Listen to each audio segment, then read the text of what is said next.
5ই আগস্টের পরে নব্য বিএনপি যে তৈরি হয়েছে তারা কি সফল হতে পারবে?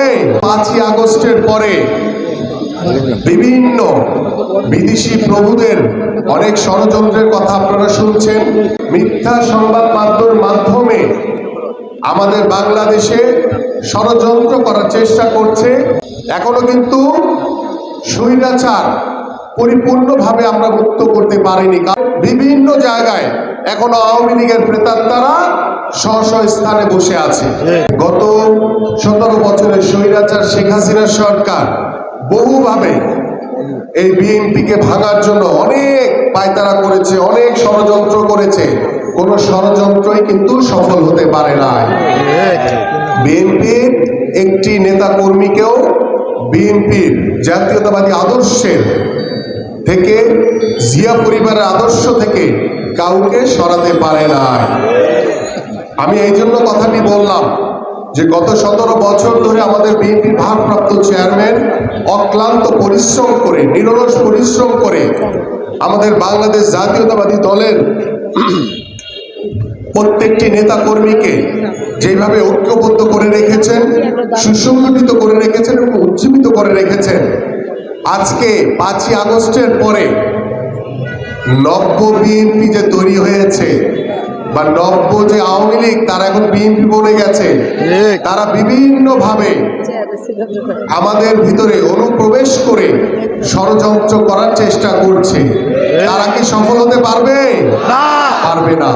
গত 17 বছর স্বৈরাচার ফ্যাসিস্ট সরকারই পারে নাই, এরা কিভাবে পারবে? এটা কি সম্ভব? কখনো সম্ভব না। কারণ আমরা জাতীয়তাবাদীর যে আদর্শের যে ধারক, শহীদ রাষ্ট্রপতি জিয়াউর রহমানের আদর্শকে ধারণ করে, আমাদের প্রিয় নেত্রী দেশনেত্রী বেগম খালেদা জিয়ার আদর্শকে ধারণ করে এবং বিএনপির ভারপ্রাপ্ত চেয়ারম্যান, বাংলাদেশের সবচেয়ে জনপ্রিয় নেতা, যার অপেক্ষায় বাংলাদেশ দিন গুনছে, প্রহর গুনছি আমরা সকলেই, এদেশের সাধারণ মানুষ, সেই প্রিয় নেতা জনাব তারেক রহমানের নেতৃত্বে বাংলাদেশ জাতীয়তাবাদী দলের প্রত্যেকটি নেতাকর্মী, প্রত্যেকটি পরিবার, এদেশের সাধারণ মানুষ সকলেই আমরা ঐক্যবদ্ধ রয়েছি এবং ঐক্যবদ্ধ থেকে এই 5ই আগস্টের পরে বিভিন্ন বিদেশি প্রভুদের অনেক ষড়যন্ত্রের কথা আপনারা শুনছেন। অনেক আগ্রাসী যারা মিথ্যাচার করে, মিথ্যা সংবাদ মাধ্যমের মাধ্যমে আমাদের বাংলাদেশে ষড়যন্ত্র করার চেষ্টা করছে এবং আমাদের এই সময়ের ভিতরে, কারণ এখনো কিন্তু আওয়ামী লীগের প্রেতাত্মারা বিভিন্ন জায়গায় আনাচে কানাচে ঘুরে বেড়াচ্ছে। এখনো কিন্তু স্বৈরাচার পরিপূর্ণভাবে আমরা মুক্ত করতে পারিনি। কারণ বিভিন্ন প্রশাসন বলেন, বিভিন্ন সিভিল প্রশাসন বলেন, বিভিন্ন জায়গায় এখনো আওয়ামী লীগের প্রেতাত্মারা স্ব স্থানে বসে আছে। এবং সংবাদ মাধ্যমগুলির দিকে তাকান, যারা আওয়ামী লীগের সরাসরি দোসর হিসেবে কাজ করেছে, সেই সংবাদ মাধ্যমের যারা স্বৈরাচারের দোসর ছিল, তারা অনেকেই স্ব স্থানে বসে তারা কাজ করছেন। আমাদের দলের পক্ষ থেকে, এদেশের সাধারণ মানুষের পক্ষ থেকে আমরা কিন্তু বারবার এই অন্তর্বর্তীকালীন সরকারকে আহ্বান করছি, তাদের কাছে জানাচ্ছি যে আপনারা দ্রুত সময়ের ভিতরে আপনারা এই আওয়ামী লীগ, এই স্বৈরাচারের দোষক যারা রয়েছে তাদেরকে নির্মূল করেন এবং তাদেরকে আইনের আওতায় এনে তাদের বিচার করেন।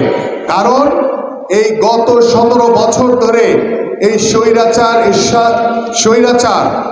শেখ হাসিনার পতনের জন্য বাংলাদেশের আমাদের বহু ভাইরা গুম হয়েছে, বহু ভাইদেরকে হত্যা করা হয়েছে, বহু ভাইরা এখনো পঙ্গুত্ব বরণ করে অসহায় জীবন যাপন করছেন। এবং গত জুলাই আগস্টে আমাদের ছাত্র এবং জনতার যে গণঅভ্যুত্থান হয়েছে, বিএনপি নেতৃবৃন্দ যেভাবে সারা বাংলাদেশের প্রত্যেকটি অঞ্চলে রাজপথে নেমে এই আন্দোলনে, গণঅভ্যুত্থানে যে জোরালো ভূমিকা রেখেছে, সেখানে আমাদের বিএনপির বহু নেতা কর্মীদেরকে গুলি করে হত্যা করা হয়েছে। আমরা কিন্তু এটা এখন পর্যন্ত ভুলে যাই নাই। আমাদের ভাইদের রক্তের দাগ এখন পর্যন্ত শুকায় নাই। আমাদের স্বজনরা এখনো সেই রক্ত মাখা জামা হাতে নিয়ে স্বজনরা কান্না করে, সেই কান্না কিন্তু এখনো বন্ধ হয়নি। কিন্তু আপনারা অন্তর্বর্তীকালীন সরকার, আপনাদেরকে দেশের মানুষ যে সমর্থন দিয়েছে, বাংলাদেশ জাতীয়তাবাদী দলের বিএনপি সকল নেতৃবৃন্দ আপনাদেরকে সমর্থন দিয়েছে, কিন্তু সেই সমর্থনের আপনাদের কাছে যে প্রত্যাশা, সেই প্রত্যাশা কিন্তু আপনারা এখন পর্যন্ত পরিপূর্ণভাবে পূরণ করতে পারেন নাই। এই জন্য এখনো ওই আওয়ামী দোসররা, আওয়ামী প্রেতাত্মারা বিভিন্ন জায়গায় বসে ষড়যন্ত্র করছে। এই ষড়যন্ত্রের ফাঁদে কিন্তু আপনারাও পড়বেন। আপনারাও কিন্তু এই ষড়যন্ত্রের হাত থেকে রেহাই পাবেন না। তাই আপনাদের কাছে আহ্বান করব, দ্রুত সময়ের ভিতরে এই ষড়যন্ত্রকারীদেরকে খুঁজে বের করে তাদেরকে আইনের আওতায় আনেন, তাদেরকে বিচার করেন। কারণ বাংলাদেশের মানুষ বাংলাদেশে আর কোনো স্বৈরাচার দেখতে চায় না। বাংলাদেশের মানুষ এই স্বৈরাচারের কোনো স্থান বাংলাদেশে আর দেখতে চায় না। এই জন্য আমাদের সকলকে আজকের এই যে কর্মী সভা শুধু সাংগঠনিক কার্যক্রমের জন্য করা হয় না। কর্মী সভা করা হয় আমাদের সকলের ভিতরে একটি আন্তরিকতা, একটি ভ্রাতৃত্ববোধ তৈরি হওয়ার জন্য।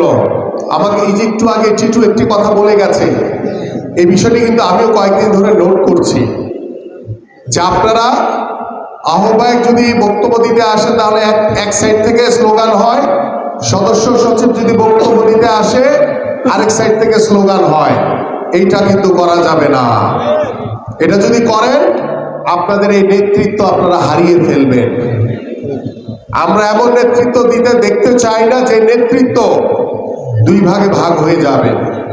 আমরা চাই একটি ঐক্যবদ্ধ যুবদল, আমরা চাই একটি ঐক্যবদ্ধ বিএনপি। সেই ঐক্যের ভিতরে যদি কোনো তৃতীয় পক্ষ ফাটল ধরানোর চেষ্টা করে আমরা তাকে নির্মূল করে দিব। কিন্তু আমাদের সংগঠনকে দুই ভাগ করার কোনো সুযোগ নাই।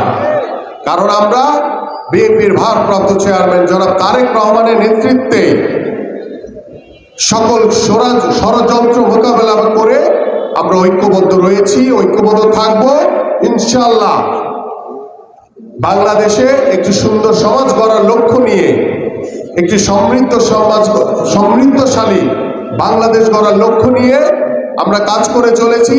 এবং ইনশাআল্লাহ আমাদের যে প্রত্যাশা, বাংলাদেশের মাটিতে যে একটি অবাধ সুষ্ঠু নির্বাচন, সেই নির্বাচনের মাধ্যমে বাংলাদেশে যখন একটি জনগণের সরকার প্রতিষ্ঠা হবে এবং সেই জনগণের সরকার বাংলাদেশের জনগণের কথা মতো চলবে এবং সেই জনগণের সরকারের নেতৃত্ব দিবেন বিএনপির ভারপ্রাপ্ত চেয়ারম্যান জনাব তারেক রহমান। সকল